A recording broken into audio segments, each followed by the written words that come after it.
Welcome back to IGGB family.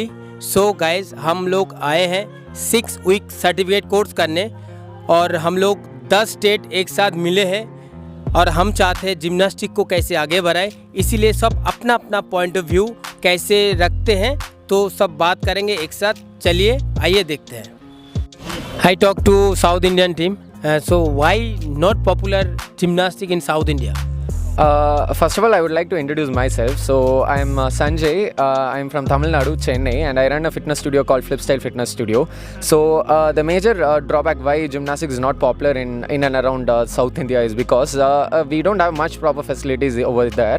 And the second drawback is because most of the parents think this sport involves huge risk, and so they are very much scared to send their kids for the regular classes. But under the proper guidance with the proper trainers, this sport doesn't involve much risk. So it is a sport involving good discipline, and we don't directly teach them to fly do all the advanced skills. We teach them with the basic moves, so there's nothing to worry about to that aspect. So it is very much required that the parents should get an awareness onto this sports. This sports involves only a proper safety wise sport, so there's no much risk involved to the classes into it. So I also like to share this to my fellow friend. He would like to explain the same matter in Tamil. Okay. Hello, actually my name is Anbudas and from Tamil Nadu. Sir அவர் சஞ்சய் சொன்ன மாதிரி actually வந்து Tamil Nadu and south இந்தியாவில் வந்து awareness யாருக்குமே இல்லை பேரண்ட்ஸுக்கு. இந்த gymnastics they are thinking gymnastics very risky game, கை உடஞ்சிடும் கால் உடஞ்சிடும் நினைக்கிறேன். But there is no sports without risk, right? Cricket parents are thinking cricket football is a bigger sports. அதனால் வந்து கிரிக்கெட் ஃபுட்பாலை விட்டால் போதும் தாங்க குழந்தைங்கள அப்படின்னு நினச்சிட்டு இருக்காங்க. ஆனால் வந்து gymnastics contains all types of exercise. It contains endurance exercise, strengthening exercise and flexibility exercise, so that gymnastics is called mother of all sports. So அந்த பேரண்ட்ஸோட தாட்டெல்லாம் மாற்றுறதுக்காக நாங்கள் இந்த மாதிரி NISக்காக இங்கே வந்திருக்கோம். ஜல்பாய்குரியில் வந்திருக்கோம். நாங்கள் படித்து போயிட்டு ஸ்டூடெண்ட்ஸ்க்கெலாம் டீச் பண்ணுறதுக்காக இங்கே வந்திருக்கோம். Okay, Sanjay. I am Prashant from Andhra Pradesh, Vijayawada. ఎందుకు జిమ్నాస్టిక్స్ డెవలప్ అవ్వలేదు చెప్పినట్టయితే main reason is not centre. Government not giving popular centre. ఒక డిస్టిక్ ఉందట్టయితే అక్కడ ఒక 2 సెంటర్ కావాలి. ఆ సెంటర్ లేదు. విజయవాడలో ఆల్రెడీ సెంటర్ ఉంది. ఇప్పుడు విజయవాడలో జిమ్నాస్టిక్ సెంటర్ లేదు, తీసేసినట్టుంది. Government private gymnastic centre provide చేసినట్టయితే ఇంకా బాగానే ఉంది. Thank you to all. Thank you. नहीं बोले। हमारे इस 6 वीक सर्टिफिकेशन कोर्स में एक इंटरनेशनल जिम्नास्ट है गोविंदा प्रमाणिक. सो उससे एक क्वेश्चन पूछेंगे हम कि आप इंटरनेशनल लेवल तक गए हो, इतना अच्छा परफॉर्मेंस रहा है आपका नेशनल्स में, नेशनल गेम्स में, और पोडियम ट्रेनिंग कैसे किया आपने इंटरनेशनल में जाके, क्या फीलिंग्स होती हैं वहाँ पर जाने की, और एक बताएंगे आप सबको. ओके, सबसे पहले तो ये बताऊँगा, ये जो ऋतिक है तो एक अच्छा नेशनल जिम्नास्ट है, उसके ऊपर एक अलग व्यू है इसका, एक बहुत बड़ा यूट्यूबर है. तो यही बताना चाहता हूँ, ऋतिक जो इंटरनेशनल खेला हूँ बहुत अच्छा फील होता है. सबसे पहला चीज़ सीखा हूँ डिसिप्लिन और टाइम.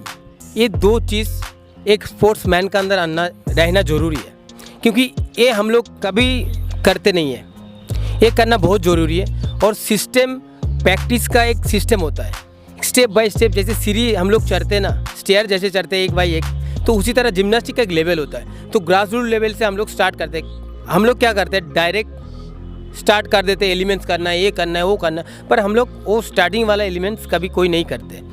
तो ये ज़्यादातर हम लोग बहुत मेहनत करते हैं, मेडल दिलाना है. हम लोग कोई नहीं सोचते अच्छा से जिम्नास्टिक को लेना है. कैसे जिम्नास्टिक करने से बहुत कुछ मिलता है. अपना अच्छा शरीर मिलता है, अपने अंदर कॉन्फिडेंस भरता है, अपने को जो चाहत है वो बढ़ता है. मेहनत करना जानते हैं हम लोग, बहुत कुछ सीखते हैं जिम्नास्टिक से. तो और बाहर जाके बहुत कुछ सीखा, बहुत कुछ मिला है हमको. तो वो खुशी अभी मैं नाउ कोचिंग स्टार्ट किया हूँ, तो कुछ बच्चे के अंदर हम देना चाहेंगे और देंगे. अपकमिंग जिम्नास्ट के लिए हम ज़रूर ये बात बोलेंगे, जितना थोड़ा बहुत जितना मेरे पास है मैं उन लोगों को देना चाहता हूँ और दूंगा ज़रूर. और यही है मेरा लास्ट उम्मीद. So thank you very much. So बहुत ही अच्छी तरह से समझाया गोविंदा प्रमाणिक ने। तो एक क्वेश्चन और होगा अपकमिंग जिमनास्ट के लिए, कुछ ऐसे 5 टिप्स वो अपने जिमनास्टिक रूटीन में ऐड ऑन करें, है ना, बताएंगे एक बार? ओके, ज़रूर। 5 टिप्स। सबसे पहले अपने आप को प्रिपेयर करना है। कैसे प्रिपेयर करो? टाइम मेंटेन, समय अपने आप को सब सिखा देगा, और डिसिप्लिन से ग्राउंड में आना है, और अपना जो कोच है उसको प्यार देना है, अपना डिसिप्लिन से रहना है, उसको सम्मान देना है। सबसे पहले अच्छा आदमी बनना जरूरी है। स्पोर्ट्समैन तो सभी बनता है, स्पोर्ट्स सभी करता है, मेडल सभी जीतता है, पर अच्छा आदमी बहुत कम आदमी बनता है। तो अच्छा आदमी बनना बहुत ज़रूरी है, अच्छा डिसिप्लिन में रहना भी ज़रूरी है। तो 5 टिप्स यही होना ज़रूरी है।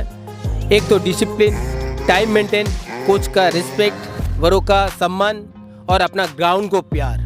ये अगर सब मिल जाएगा, सब अपने आप को हॉबी कर लेगा, तो अपने आप को बहुत ऊपर तक ले जा सकता है वो। चलो दोस्तों, उम्मीद करते हैं बहुत अच्छा लगा होगा आपको ये इंटरव्यू हमारा। सो काफ़ी टैलेंटेड लोग आए हमारे इधर अलग अलग स्टेट से। तो आशा है आप जाके अपने अपने स्टेट्स में जाके बहुत अच्छा काम करिए, जिम्नास्टिक को और ग्रो करिए, है ना। जय हिंद दोस्तों। तो आए हम हरियाणा टीम से बात करने के लिए। तो हरियाणा टीम से यही पूछेंगे, जिम्नास्टिक कैसे आगे बढ़ा सकता है? देखिए, असल में हमारे हरियाणा में, हमारे पूरे इंडिया में जिम्नास्टिक को आए 60 से 65 साल हो चुके हैं, और हमारे हरियाणा से देखा जाए तो जिम्नास्टिक के काफ़ी अच्छे अच्छे प्लेयर दिए हैं, जो कि आज इंडिया में ऑलराउंडर 1 में है योगेश्वर, और वो हमारे हरियाणा का प्लेयर है, और उसको देखते हुए इतना अच्छा प्लेयर है, और फिर भी हमारे हरियाणा में कुछ फैसिलिटीज़ नहीं है। हमारे पास हरियाणा में टोटल 2 इंडोर स्टेडियम है जिम्नास्टिक के लिए, और बाकी जगह सारी जगह आउटडोर है। तो हम यही चाहते हैं हम यहाँ से कुछ अच्छा सीख के, अच्छी फैसिलिटीज़ का पूरा फ़ायदा उठा के अपने हरियाणा में जाके कोचिंग दे, और सरकार से पूरी अपील करें कि हमारे पूरे हरियाणा के जितने भी स्टेडियम हैं सबको इंडोर स्टेडियम दिए जाएँ, वहाँ से अच्छे हम प्लेयर बनाएं जो कि हमारे देश को आगे जाके रिप्रेजेंट करें। Okay, thank you. अच्छा, तुम्हें 10 बच्चा दिया जाएगा तो कैसे आगे बढ़ाओगे? देखिए भैया, सबसे पहले तो मैं बताऊंगा कि हमें बच्चों को तैयार करने से पहले, उनको जिम्नास्टिक कराने से पहले, सबसे पहले उनको मेंटली स्ट्रॉन्ग करना पड़ता है, ठीक है ना। उनके पेरेंट्स से हमारा कांटेक्ट बहुत अच्छा होना चाहिए। हमें पेरेंट्स का कोऑपरेशन बहुत इंपॉर्टेंट है जिम्नास्टिक के अंदर। अगर पेरेंट्स का कोऑपरेशन नहीं है तो इसका मतलब कि जिम्नास्टिक बच्चा अपने मन से नहीं कर रहा। अगर घर वालों का सपोर्ट उसको प्रॉपर मिलेगा तो हम उसको आगे बढ़ा सकते हैं, ठीक है ना। और दूसरी बात 10 बच्चों की है, अगर हमारे पास 10 बच्चे हैं तो सबका कैपेबिलिटी सेम नहीं हो सकता कभी भी, है ना। डिफरेंट कैपेबिलिटी है, किसी के अंदर फ्लेक्सिबिलिटी ज़्यादा है, किसी के अंदर स्ट्रेंथ ज़्यादा है, किसी के अंदर कपलिंग एबिलिटी ज़्यादा है, और डिफरेंट एबिलिटीज़ होती हैं जो कि हर एक बच्चे में अलग अलग होती हैं, राइट। तो हम सबकी एबिलिटी के देख के उसके ऊपर डेवलप करेंगे और उसको आगे ट्रेनिंग कराएंगे। Okay, thank you to all. कितना दिन का बेसिक होना चाहिए एक जिम्नास्ट के लिए? ये दिन की बात नहीं है, इसमें ज़्यादा टाइम लगता है, कम से कम 1.5 से 2 साल तो लगता ही लगता है। मतलब फुल अपना बॉडी परफेक्ट करने के लिए 1.5 से 2 साल लगता है बेस बनाने के लिए। इसके बाद स्टार्ट करेंगे हम gymnastics. Okay, thank you. Why not popular gymnastic in your state? ನಾವು ಕರ್ನಾಟಕದಿಂದ ಇಲ್ಲಿ NIS ಮಾಡೋದಕ್ಕೆ ಬಂದಿದ್ದೇವೆ. ನಾವು 3 ಜನ ಬಂದಿದ್ವಿ. ನನ್ನ ಹೆಸರು ಸುಮಂತ್. ಇನ್ನು ಕರ್ನಾಟಕದಲ್ಲಿ ಅಷ್ಟಾಗಿ ಎಕ್ವಿಪ್ಮೆಂಟ್ ಕರೆಕ್ಟಾಗಿ ಸಿಗ್ತಾ ಇಲ್ಲ, ಅದರಿಂದ ಜಿಮ್ನಾಸ್ಟಿಕ್ಸ್ ಜಾಸ್ತಿಯಲ್ಲಿ ಬೆಳೀತಾ ಇಲ್ಲ. ಹಾಗಾಗಿ ನಾವು ಇಲ್ಲಿ ಕಲ್ತ್ಕೊಂಡು, ಇಲ್ಲಿ ಬೇಸಿಕ್ ಏನು ಅಂತ ಎಲ್ಲ ಕಲ್ತ್ಕೊಂಡು ಕರ್ನಾಟಕಕ್ಕೆ ಹೋಗಿ ಅಲ್ಲಿ ಬೆಳೆಸಬೇಕು ಅಂತ ನಾವಿಲ್ಲಿ ಬಂದಿದ್ದೀವಿ. ಮತ್ತು ನಮ್ಮ ಸೀನಿಯರ್ಸ್ಗಳು ಅವರು ಈಗ ಯಾರ್ಯಾರು ಇದ್ದಾರೆ ಅವರೆಲ್ಲ ತುಂಬ ಕಷ್ಟಪಟ್ಟು ಜಿಮ್ನಾಸ್ಟಿಕ್ಸ್ ಬೆಳೆಸ್ತಾ ಇದ್ದಾರೆ. ನಾವು ಅವ್ರ ಜೊತೆಗೆ ಸಪೋರ್ಟ್ ಮಾಡಿ ಅವ್ರ ಜೊತೆಗೆ ಇನ್ನೂ ಜಿಮ್ನಾಸ್ಟಿಕ್ಸ್ನ ಕರ್ನಾಟಕದಲ್ಲಿ ಬೆಳೆಸಬೇಕು ಅಂತ ಇಲ್ಲಿ ಜಿಮ್ನಾಸ್ಟಿಕ್ಸ್ NIS ವೀಕ್ ಜಲ್ಪಾಯ್ಗುಡಿಲಿ 6 ವೀಕ್ ಸರ್ಟಿಫಿಕೇಟ್ಗೋಸ್ಕರ ನಾವೆಲ್ಲರೂ ಬಂದಿದ್ದೀವಿ, ನಾವು 3 ಜನ. Okay, thank you. नमस्कार मास्टर टीम। आप लोगों का स्कूल लेवल और जूनियर लेवल जिम्नास्टिक बहुत अच्छा काटता है, तो उसके बाद क्या है क्या नहीं है आप बताइए। सबसे पहले तो देखो, महाराष्ट्र में क्या होता है कि मेट्रो सिटी में ही जिम्नास्टिक चलता है, बहुत कम जगह जिम्नास्टिक चलता है, और जहाँ पे चलता है वहाँ पे उनको अच्छी फैसिलिटी मिलती है, और वो बच्चे पढ़ाई में भी बहुत अच्छे रहते हैं। और जो टैलेंटेड बच्चे हैं, समझो अभी जो और बहुत कुछ डिस्ट्रिक्ट है महाराष्ट्र में, वहाँ पे गवर्नमेंट भी उनको हेल्प नहीं करता है, और इक्विपमेंट्स हमारे बहुत कॉस्टली आते हैं, उसीलिए वहाँ पे तो इक्विपमेंट्स वो नहीं ले पाते प्राइवेट क्लब में, और वहाँ पे कोचेज़ भी इतने अच्छे नहीं रहते प्राइवेट क्लब में।